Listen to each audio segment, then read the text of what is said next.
How often do we hear that people just don't care? How many times have you been told that real substantial change isn't possible because most people are too selfish, too stupid, or too lazy to try and make a difference in their community? I propose to you today that apathy as we think we know it doesn't actually exist, but rather that people do care, but that we live in a world that actively discourages engagement by constantly putting obstacles and barriers in our way. And I'll give you some examples of what I mean. Let's start with City Hall. You ever seen one of these before? This is a newspaper ad. It's a notice of a zoning application change for a new office building, so the neighborhood knows what's happening. As you can see, it's impossible to read. You need to get halfway down to even find out which address they're talking about, and then further down in tiny 10-point font to find out how to actually get involved. Imagine if the private sector advertised in the same way. If Nike wanted to sell a pair of shoes and put an ad in the paper like that.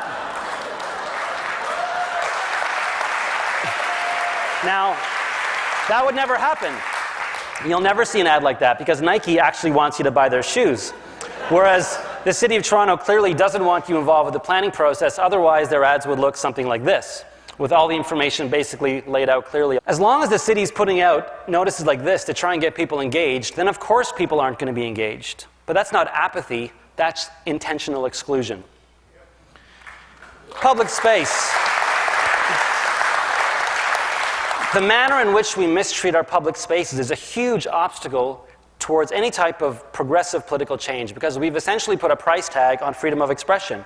Whoever has the most money gets the loudest voice, dominating the visual and mental environment. The problem with this model is that there's some amazing messages that need to be said that aren't profitable to say. So you're never going to see them on a billboard.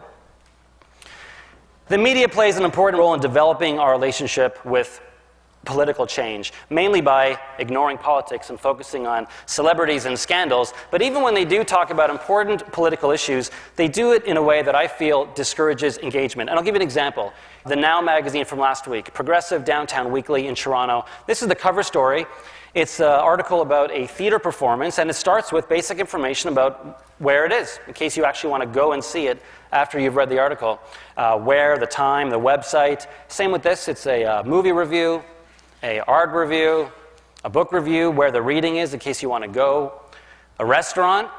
You might not want to just read about it. Maybe you want to go to the restaurant, so they tell you where it is, what the prices are, the address, the phone number, etc. Then you get to their political articles. Here's a great article about an important election race that's happening.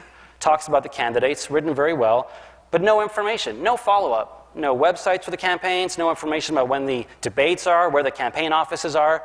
Here's another good article about a new campaign opposing privatization of transit without any contact information for the campaign. The message seems to be that the readers are most likely to want to eat, maybe read a book, maybe see a movie, but not be engaged in their community. And you might think this is a small thing, but I think it's important because it sets a tone and it reinforces the dangerous idea that politics is a spectator sport.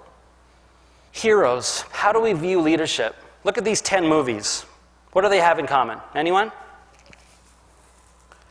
They all have heroes who were chosen. Someone came up to them and said, "You're the chosen one. There's a prophecy. You have to save the world." And then someone goes off and saves the world because they've been told to, with a few people tagging along. This helps me understand why a lot of people have trouble seeing themselves as leaders, because it sends all the wrong messages about what leadership is about. A heroic effort is a collective effort, number one. Number two, it's imperfect. It's not very glamorous, and it doesn't suddenly start and suddenly end. It's an ongoing process your whole life. But most importantly, it's voluntary. It's voluntary. As long as we're teaching our kids that heroism starts when someone scratches a mark on your forehead or someone tells you that you're part of a prophecy, they're missing the most important characteristic of leadership, which is that it comes from within. It's about following your own dreams uninvited, and then working with others to make those dreams come true. Political parties, oh boy. Political parties could and should be one of the basic entry points for people to get engaged in politics. Instead, they've become, sadly, uninspiring, and uncreative organizations that rely so heavily on market research and polling and focus groups that they end up all saying the same thing, pretty much regurgitating back to us what we already want to hear at the expense of putting forward bold and creative ideas. And people can smell that, and it feeds cynicism.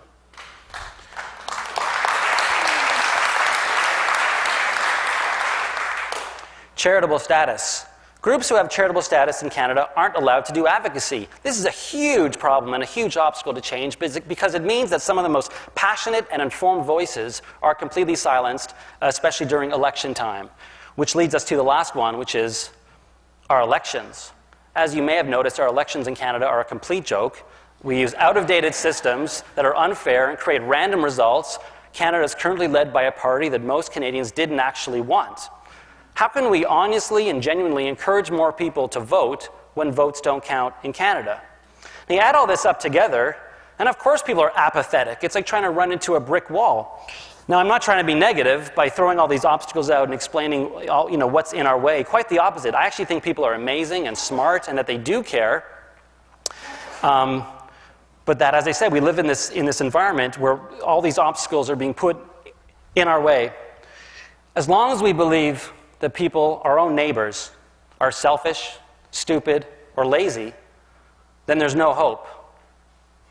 But we can change all those things I mentioned. We can open up City Hall. We can reform our electoral systems. We can democratize our public spaces. My main message is, if we can redefine apathy, not as some kind of internal syndrome, but as a complex web of cultural barriers that reinforces disengagement, and if we can clearly identify what those obstacles are, and then if we can work together collectively to dismantle those obstacles, then anything is possible. Thank you.